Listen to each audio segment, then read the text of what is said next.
Aujourd'hui, le thème est très court, puis j'espère que le message aussi sera très court. Je vais essayer de ne pas être long. On sait que c'est vendredi, que la semaine a certainement été chargée pour les uns et les autres. Je vous salue tous dans le nom précieux de notre Seigneur Jésus-Christ de Nazareth. Que Amen. toute la gloire revienne à Jésus-Christ de Nazareth. Il Amen. nous a soutenus, Amen. nous a secourus, nous a gardés et il nous a protégés. Et il a veillé sur nous. Et c'est pour cela que nous nous sommes reconnaissants tous les jours. Et on n'aura jamais assez d'être dans sa présence. Parce que quand on est dans sa présence, ça vaut mieux que mille heures ailleurs. Ça vaut mieux que tout. Alléluia. Alléluia. Et 365 jours, il nous donnera 365 jours. On sera content d'être dans sa présence. Parce que quand on est dans sa présence, c'est la joie. J'étais en train de méditer encore, je ne sais pas quand. Et puis le Seigneur m'a dit, est-ce que tu sais que c'est une prescription médicale? J'ai dit, c'est quoi ça? Il dit, est-ce que tu sais que c'est une prescription médicale? J'ai dit, une prescription médicale, qu'est-ce que tu veux dire par là? Il dit, la prière tous les jours, la prière intense que vous faites tous les jours, c'est une prescription médicale. Ça veut dire que vous priez tous les jours, sans même que vous ne le sachiez. Vous guérissez, vous traitez des maladies. C'est-à-dire, c'est comme si on aurait prescrit ça à quelqu'un. Voilà ton ordonnance. Tu dois prier tous les jours. Voilà. C'est une semaine de prière intense. Oui, c'est ça. Un jour de prière intense. C'est comme une prescription médicale qui nous libère de beaucoup de choses. Donc, on bénit vraiment le Seigneur. Puis c'est lui qui renouvelle toujours nos forces et on bénit son nom. Alléluia. Amen. Amen, amen, amen. Donc, je vous encourage à ne pas vous décourager. Continuons de prier. Restons fermes dans la parole de Dieu. Et le Seigneur, il fait son travail. Il fait son travail pour ceux-là qui le craignent et ceux qui sont avec lui. Amen. Donc, aujourd'hui, on va partager Romains 4. On va lire à partir du verset 13.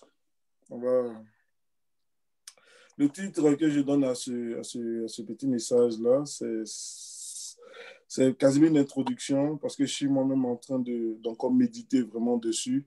Et le Seigneur me parle véritablement de ce verset-là. Et c'est très important. J'aimerais partager ça avec vous. Parce qu'en dehors, comme vous le savez, vous aussi, vous avez certainement une vie après ce temps de prière. Donc, du coup, dans votre vie personnelle, c'est que dans votre relation personnelle avec le Seigneur, vous lui posez des questions, vous apprenez à le connaître. C'est vrai que Dieu, dans sa grâce, nous a mis là pour qu'on puisse partager ensemble la parole. Mais ça ne veut pas dire qu'en dehors de ce que on dit ici, vous-même, vous ne prenez pas la parole pour lire, ne prenez pas la parole pour méditer. Donc, moi, dans mes temps de méditation, souvent, je pose des questions aussi au Seigneur. Et puis aujourd'hui, il y a un sujet qui m'a frappé, qu'on va partager ensemble. C'est comment obtiens-tu ton héritage? Comment obtiens-tu ton héritage? Et ici, dans Romains 4, il dit, en effet, ce n'est pas par la loi que l'héritage du monde a été promis à Abraham ou à sa postérité. C'est par la justice de la foi. Donc ici, dans ce premier verset, Romains 4, 13, on a trois grands mots qui apparaissent. L'héritage, la loi et la foi. Donc, si on veut dire, comment obtiens-tu ton héritage? Est-ce par la foi ou est-ce par la loi? Et donc, du coup, si on se trouve en phase de thème, il faut le définir. Et on connaît un peu, la plupart d'entre nous connaissent ce que c'est que la foi. La foi, on définit ça dans Romains 11 à partir du verset 1. Or, la foi est une ferme assurance des choses qu'on espère, une démonstration de celles qu'on ne voit pas. Pour l'avoir possédé, les anciens ont obtenu des témoignages favorables. Donc ça, c'est la définition de la foi. Mais dans Romains 10, 17, on dit que la foi vient de ce qu'on entend, mais pas du n'importe quoi, de ce qu'on entend de la parole de Dieu. Donc on parle de foi exclusivement quand ça vient de la parole de Dieu. Ça, on a déjà défini ça plusieurs fois, donc on ne va pas revenir dessus. Mais on parle de foi véritablement quand c'est tiré de la parole de Dieu. Quand c'est tiré d'ailleurs, ce n'est pas la foi, c'est juste des croyances. C'est juste des croyances, mais ce n'est pas la foi. La définition principale de la foi vient de ce qu'on entend de la parole de Dieu. Donc, on va aller rapidement découvrir un autre mot, car en effet, ce n'est pas par la loi Donc, qu'est-ce que c'est que la loi? La loi, quand j'ai regardé dans le dictionnaire, on dit que c'est un ensemble de règles qui précisent ce qui est permis et ce qui est interdit. Un ensemble de règles qui, comment on appelle ça, qui précisent ce qui est permis et ce qui est interdit. Donc, la deuxième définition qu'ils ont donnée, c'est une règle qui décrit des phénomènes de la nature et qui a été formulée par un ou des scientifiques. Donc, comment on appelle ça déjà? Une règle qui décrit des phénomènes de la nature qui a été formulée par un ou des scientifiques. Donc, ça, ce sont les deux définitions que le dictionnaire a données. On pourrait donner d'autres définitions beaucoup plus approfondies de ces deux thèmes-là. Mais déjà, comprenons qu'il y a la foi et il y a la loi. Et il y a un mot qui est au milieu qui est héritage. Qui est héritage. Donc, comment est-ce que nous obtenons véritablement notre héritage? Ici, le verset est simple et c'est précis. Moi, ça m'a beaucoup parlé. Il dit, en effet, ce n'est pas par la loi que l'héritage du monde a été promis à Abraham. Donc, le monde a un héritage. Tout ce qu'on veut sur cette terre, c'est que nous devenons héritiers de quelque chose. Mais comment on définit le mot héritage? Héritage se définit par patrimoine laissé par une personne décédée. Donc, je pense que je vais mettre quelques micros sur mute. Il y a des bruits de fond. Donc, héritage, comment on appelle ça déjà? De la définition, c'est patrimoine laissé par une personne décédée et transmis à sa succession, ou bien par succession, disons. Et au sens figuré, on dit ce qui est transmis comme par succession. Donc, si on comprend bien, un héritage, c'est quelque chose qui nous est légué. C'est quelque chose qui nous est laissé par notre père qui n'est plus, ou bien par quelqu'un qui est parti, mais qui nous a fait un legs de cela. C'est un héritage. Et ici, la parole de Dieu nous dit qu'en effet, ce n'est pas par la loi que l'héritage du monde a été promis à Abraham ou à sa postérité, c'est par la justice de la foi. Donc, comment est-ce que toi et moi, nous pouvons entrer en possession de cet héritage qui est laissé au monde? C'est comme il y a les bienfaits, il y a, comment on appelle ça déjà, le royaume des cieux, ou bien Dieu qui a laissé des bénédictions sur cette terre, et nous avons la possibilité d'avoir ces bénédictions, nous avons la possibilité de toucher à ces bénédictions. Comment est-ce que nous allons, sur quoi nous allons nous baser pour aller chercher alors ces bénédictions? Est-ce que c'est par la loi ou est-ce que c'est par la foi? Ici, c'est très important parce que c'est Paul qui le dit ici dans Romains.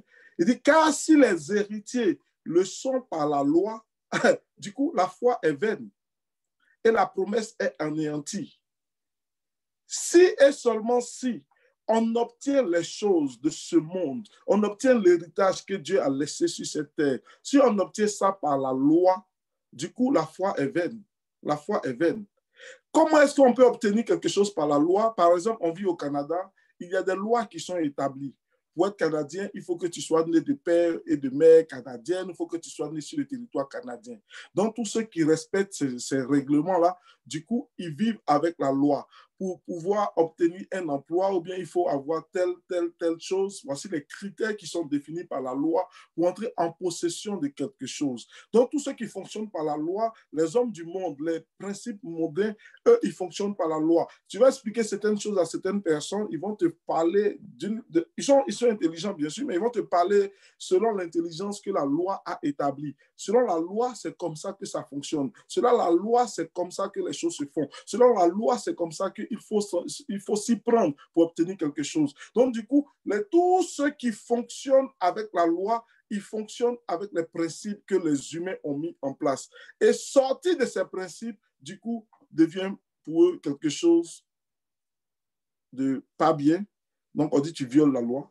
Ou quelque chose d'insensé parce qu'ils ne comprennent pas tes agissements. Quelqu'un qui est malade, à qui on va dire qu'il faut prier, selon le principe humain, c'est quelque chose d'insensé. C'est quelque chose d'insensé parce que quand on est malade, on ne prie pas. Quand on est malade, on prend des médicaments pour se soigner. Quand on est malade, on se dirige vers un hôpital. c'est la loi, c'est comme ça que c'est établi. Et bien, il y a des principes humains, il y a des lois humaines sur lesquelles les gens fonctionnent. Et nous, qui sommes enfants de Dieu, ici, Paul nous explique que ce n'est pas par la loi que l'héritage du monde a été promis à Abraham. Donc, ça veut dire que si tu fonctionnes selon la loi, tu ne vas jamais prendre ce que Dieu a laissé pour toi. Parce que ce qu'il a laissé pour toi, ce n'est pas selon la loi que ça fonctionne. Ce n'est pas selon tes principes humains que ça fonctionne. Il faut que vraiment nous puissions comprendre cela. Tu ne peux pas obtenir la guérison, tu ne peux pas obtenir le miracle de Dieu si tu continues de fonctionner selon la loi humaine. Tu continues de fonctionner selon la loi de la maladie. Tu continues de fonctionner selon la loi de ce qui est établi dans le monde physique et charnel. Il faut que tu réussisses à te dégager. Il faut que tu réussisses à te sortir de cette loi. Il faut que tu réussisses à quitter ces principes-là. Il faut que tu réussisses vraiment à te mettre à l'écart. Parce qu'il faut comprendre une chose, ce n'est pas par la loi que tu vas l'obtenir. Paul ne dit pas ici que non, c'est peut-être par la loi ou peut-être par autre chose qu'on peut obtenir l'héritage que Dieu donne au monde. Non. Il dit ce n'est pas par la loi. Ce n'est pas par la loi. Ça veut dire que toutes les fois où tu te mets dans la loi pour obtenir quelque chose, ce n'est pas quelque chose que tu obtiens de la part de Dieu. Parce que l'héritage que Dieu donne, c'est par la foi qu'on l'obtient. Alléluia. C'est par la foi qu'on l'obtient. Est-ce que tu veux ce soir, ou bien est-ce que nous voulons ce soir aller dans cette autre dimension de la foi pour pouvoir prendre ce que Dieu a donné comme héritage au monde? Si on veut ce que Dieu a donné comme héritage au monde, on n'a pas le choix. Parce que la loi ne va pas nous permettre d'avoir cela. La loi va te permettre d'avoir un travail selon les principes humains. La loi va te permettre d'avoir beaucoup de choses selon les principes humains. La loi, selon que c'est défini, va te permettre d'avoir certaines choses régies par elle. Mais quand on sort de cela, tu n'as plus rien. Tu n'as plus rien. Quand la chose qui te fait souffrir n'est pas régie par une loi, n'est pas régie par la loi de ton pays, du coup, tu es éliminé. Du coup, tu n'as plus de solution. Du coup, tu meurs. Parce que tout ce que tu as su, c'est ce qui fonctionne par la loi. Quand on s'en va à l'hôpital, ce qui se passe, c'est que les gens ils te sortent un gros rapport. Et puis, c'est tout ce qui est écrit dans ce rapport-là, selon leurs principes, selon ce qui est défini, selon ce qu'ils savent, c'est ce qu'ils te disent. Et quand ce que tu as n'est pas défini par un ordinateur ou un appareil qu'ils ont, du coup, ils te disent que ce que tu as est incurable. Parce que ça sort de leur cadre, ça sort de leur loi, ça sort. Ils ont dit, pour guérir ça, il faut ça, plus ça, plus ça. Il faut 3 éléments pour guérir tel. Le problème, c'est que toi, tu viens avec 4 éléments. On ne sait pas comment on fait. Donc, du coup, ça sort de leur principe. Tant et aussi longtemps que nous allons continuer de fonctionner selon la loi, nous n'allons pas saisir l'héritage de Dieu. Nous n'allons pas saisir le plan de Dieu dans nos vies. Or, les plans qu'il a pour nous, ce sont des plans de bonheur. Il faut que nous puissions comprendre que nous devons, si nous voulons vraiment prendre l'héritage de Dieu, il faut que nous puissions sortir. Il faut que nous puissions nous retirer. Il faut que nous puissions transformer notre mindset. Il faut que nous puissions changer. Au lieu de continuer de fonctionner par la loi, il faut que nous apprenions maintenant à fonctionner par la foi. Est-ce que ce qu'ils ont dit est normal? Oui, c'est normal. Mais dans quel plan? Nous qui avons fait un peu de mathématiques, il y a plusieurs plans. Il y a plusieurs plans. Donc, il faut te définir maintenant dans quel plan. C'est dans quel plan, c'est dans quel domaine ce qu'il a dit est juste. C'est dans quel domaine ce qu'il a dit est juste. Quand on prend le cas d'Ézéchias, peut-être on ne va pas faire la lecture, beaucoup connaissent déjà un peu cette histoire. Comment on appelle ça même? Pour ceux qui veulent faire, je pense, la lecture, c'est dans le livre de 2 rois, ou bien roi, je ne sais plus. Mais on pourra trouver le passage tantôt. Mais Ésaïe vient dire à Ézéchias que, comment on appelle ça déjà? 2 rois 20 à partir du verset 1. Quelqu'un va prendre rapidement, je pense qu'on a un peu de temps. Donc 2 rois 20 à partir du verset, on va dire 1 à 5. En ce temps-là, Ézéchias fut malade à la mort. Le prophète Ésaïe, fils d'Amos, vint auprès de lui et lui dit, ainsi parle l'Éternel, donne tes ordres à ta maison, car tu vas mourir et tu ne vivras plus. Ézéchias tourna son visage contre le mur et fit cette prière à l'Éternel. Ô Éternel, souviens-toi que j'ai marché devant ta face avec fidélité et intégrité de cœur, et que j'ai fait ce qui est bien à tes yeux. Et Ézéchias répondit d'abondante larmes. Ésaïe, qui était sorti, n'était pas encore dans la cour du milieu, excusez-moi, lorsque la parole de l'Éternel leur fut adressée en ces termes. Retourne, dis à Ézéchias, chef de mon peuple, ainsi parle l'Éternel, le Dieu de David, de ton père. J'ai entendu tes prières, j'ai vu tes larmes. Voici, je te guérirai. Le 3e jour, tu monteras à la maison de l'Éternel. Donc, du coup, voici quelqu'un qui met en opposition, on va dire, les deux lois dont nous sommes en train de parler. Il met en opposition la loi. La loi naturelle, c'était quoi?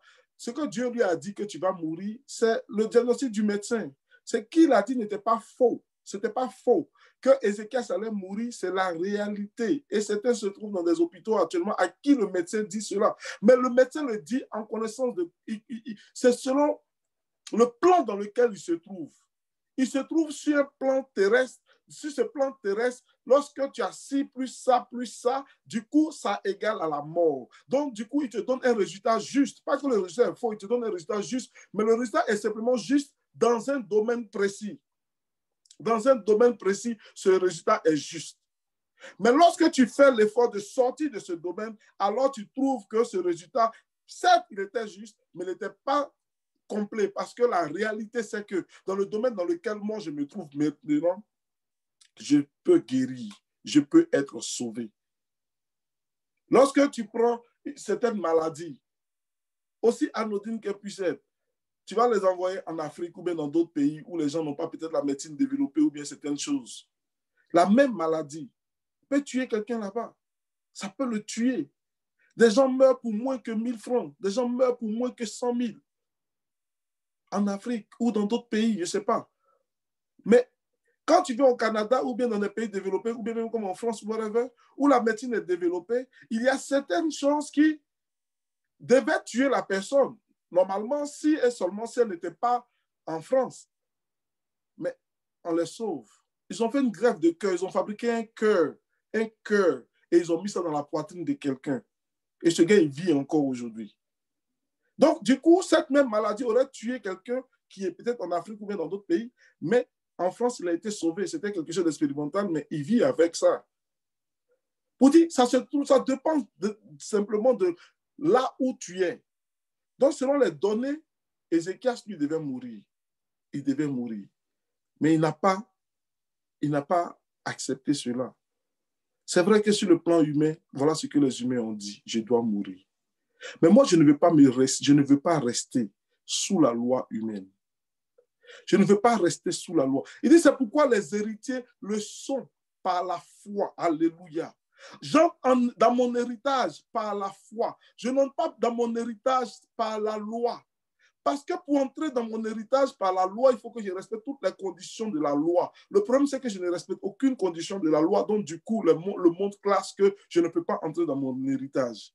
Mais ce que je sais, c'est que moi, je décide de fonctionner maintenant par la foi. Et par la foi, je marche maintenant avec le spirituel. Et tout ce qui est spirituel est forcément plus élevé que ce qui est naturel. Tout ce qui est spirituel est forcément plus élevé que ce qui est naturel. C'est pour cela que nous ne devons plus marcher dans le naturel, nous devons marcher maintenant dans le spirituel. Parce que tant et aussi longtemps que tu te conformes au règlement du monde, ta foi est biaisée. Tant et aussi longtemps que tu te conformes à ce que le monde décide pour toi, tu fonctionnes avec eux. Tu fonctionnes comme eux, ils fonctionnent. Tu respires comme ils respirent, tu penses comme ils pensent, et du coup, tu passes à côté de ton héritage. C'est pourquoi les héritiers le sont par la foi. Les vrais héritiers, ils le sont par la foi. Ce que tu veux obtenir sur cette terre, c'est par la foi que tu dois fonctionner. Tu ne dois pas fonctionner avec la loi. Si tu fonctionnes avec la loi, il y a des gens qui continuent encore d'aller aux études. Je ne dis pas que c'est mauvais à étudier. Je ne dis pas que chercher des choses, c'est mauvais. Mais c'est dans quel but? Si c'est pour obtenir quelque chose, Dieu te donne la solution aujourd'hui. Fonctionne par la foi. Fonctionne par la foi. Ose mettre Dieu au défi par ta foi. Ose mettre Dieu au défi par ta foi. Dis à Dieu que moi, je décide de fonctionner maintenant par la foi et non par la loi.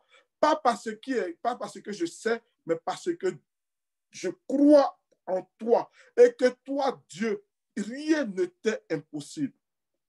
Rien n'était impossible. Il dit, c'est pourquoi les héritiers, les vrais, le sont par la foi. Pour que ça soit par grâce. Pour que ça soit par grâce. Le secret, frère, je vous le dis. Lorsque tu décides de fonctionner par la foi, Dieu honore ta foi par la grâce. C'est simple. Le jour où tu décides de croire Dieu, il te fait grâce. Il te fait grâce. C'est comme ça que ça fonctionne. Moi, il m'a beaucoup parlé ce temps-ci. Il dit, vous hésitez, vous avez peur, vous recroquevillez pour ne pas agir avec la foi. Mais de la façon dont ça fonctionne véritablement, celui qui croit en moi, moi, je lui fais grâce. Pas parce qu'il mérite.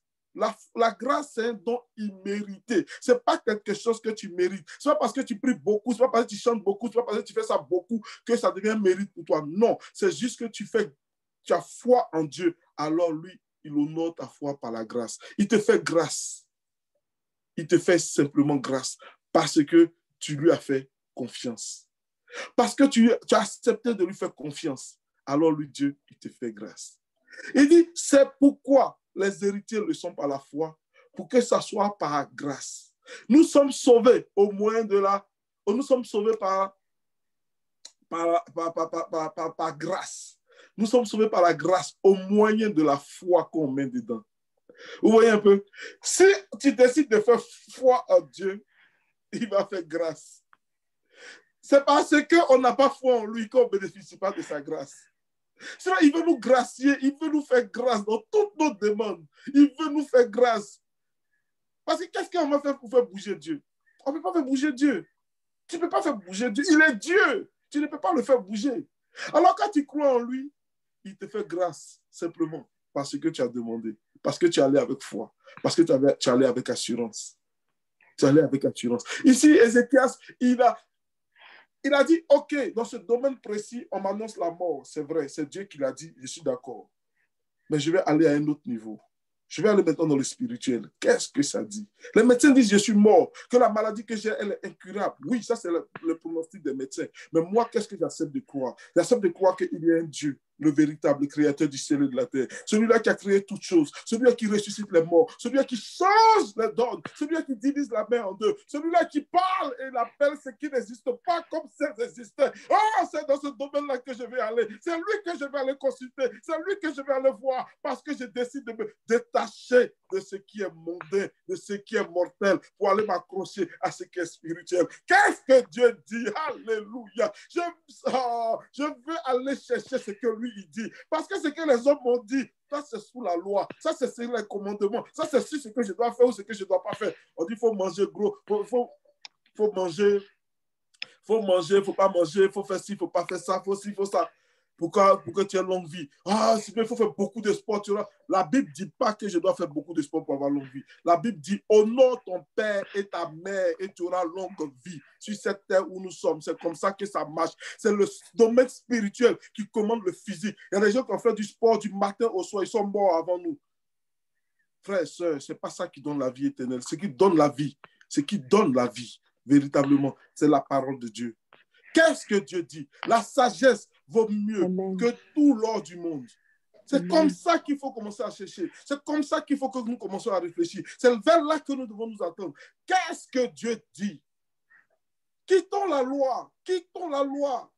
Jésus est venu pour accomplir la loi pour nous. Parce qu'il sait que si on fonctionne toujours dans la loi, on ne va pas réussir. On ne peut pas accomplir toute la loi. Et si tu as violé un seul commandement de la loi, tu as violé toute la loi. Tu ne dis pas, oh non, du coup, moi j'ai fait un peu. Hein. Non, ça ne marche pas comme ça. Ça ne marche pas comme ça. Soit tu accomplis la loi, soit tu n'accomplis pas la loi. Il faut que nous puissions nous détacher parce que ce n'est pas la foi. En effet, ce n'est pas par la loi que l'héritage du monde t'est donné, mais c'est par la justice de la foi. Car si les héritiers le sont par la loi, la foi est vaine et la promesse est anéantie. Dieu te fait entrer dans ce que tu as par ses promesses. Et ces promesses se prennent et s'acceptent par la foi. Point. Ce n'est pas par autre chose. Ce sont de nous distraire. Soit je crois, soit je ne crois pas. Mais si j'accepte de croire Dieu, il va me faire grâce. Il va me faire grâce. Parce que la loi produit la colère et que là où il n'y a point de loi, il n'y a point de transgression. C'est pourquoi les héritiers le sont par la foi, pour que ce soit par grâce. On le fait par foi pour que ce soit par grâce et non par mérite. Quand tu fonctionnes sous la loi, tu fonctionnes par mérite. Tu ne fonctionnes par mérite. Tu sais quoi? Je suis parti à l'école, j'ai eu mes diplômes, j'ai fait ci, j'ai fait ça. Donc, je dois travailler. Je dois avoir ça. Ça, c'est un mérite. C'est un mérite.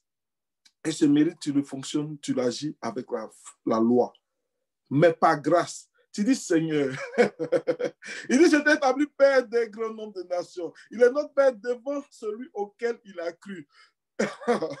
Dieu qui donne la vie aux morts et qui appelle les choses qui ne sont point comme si elles existaient. Ah, alléluia. Comme ça, il appelle les choses qui n'existent pas comme si elles l'étaient.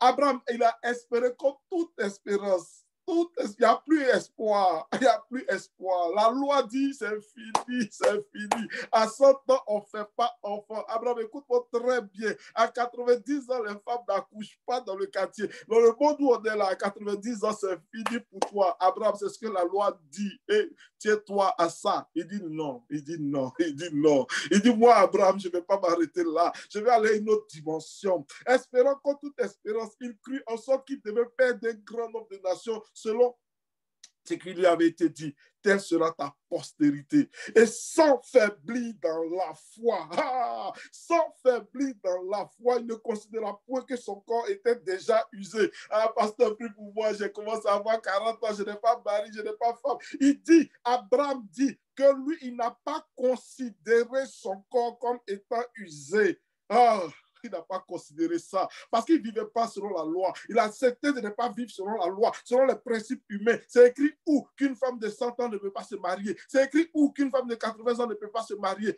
On a assisté à moi je ne dis pas on, je dis moi-même j'ai assisté à un mariage où quelqu'un a quitté en Côte d'Ivoire, il est venu épouser une Canadienne ici. Les deux sont ils ont près de 80 et 90 ans, ils sont venus se marier, j'étais à leur mariage. Frères et sœurs, ne limitons pas Dieu.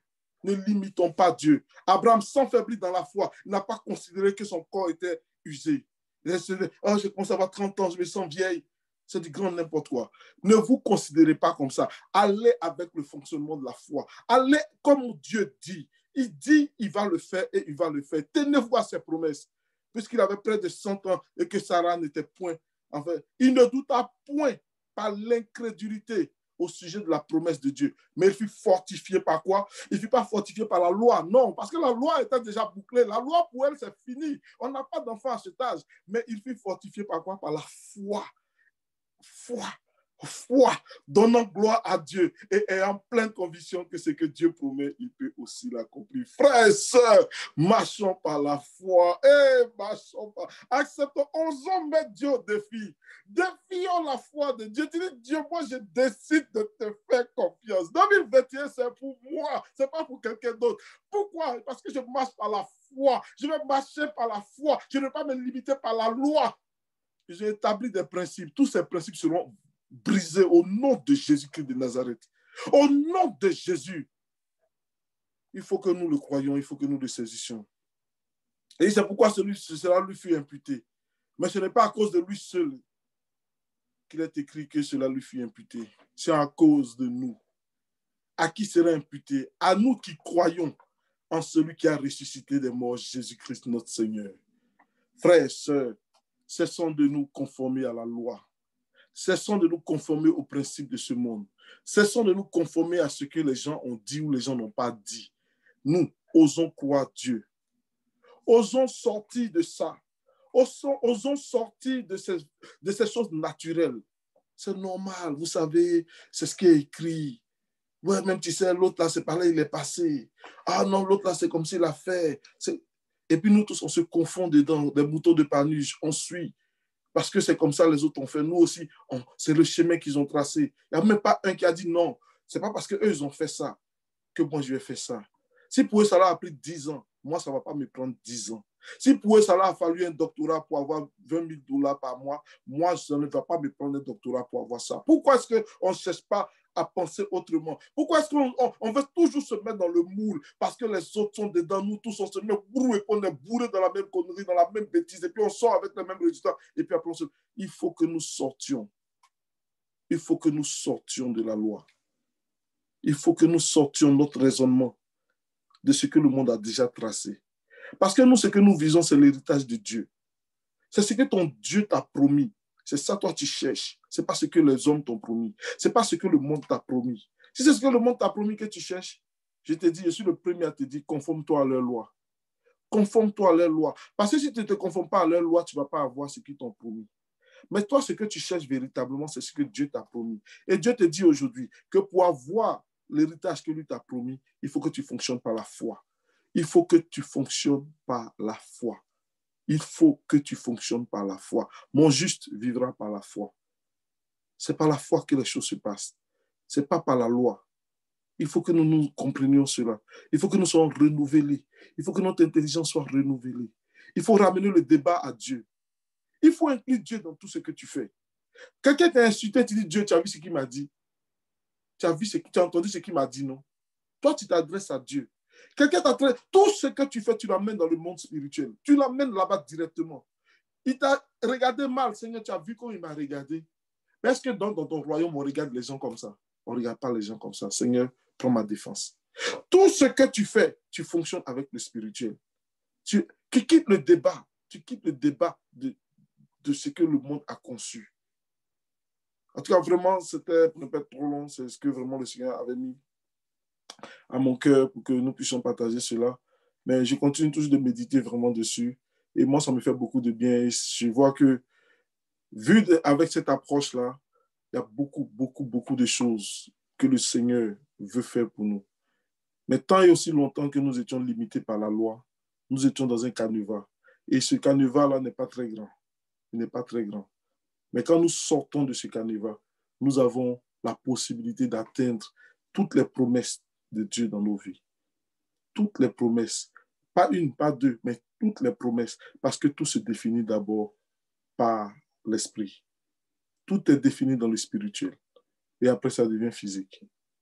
Frère, ton héritage, il ne faut pas le rater. Il n'est pas ce que le monde te propose. C'est beaucoup plus grand. C'est ce que Dieu te propose. Saisissons notre héritage par la foi et que le Seigneur vous bénisse. Amen. Amen. Amen. Amen. Alléluia.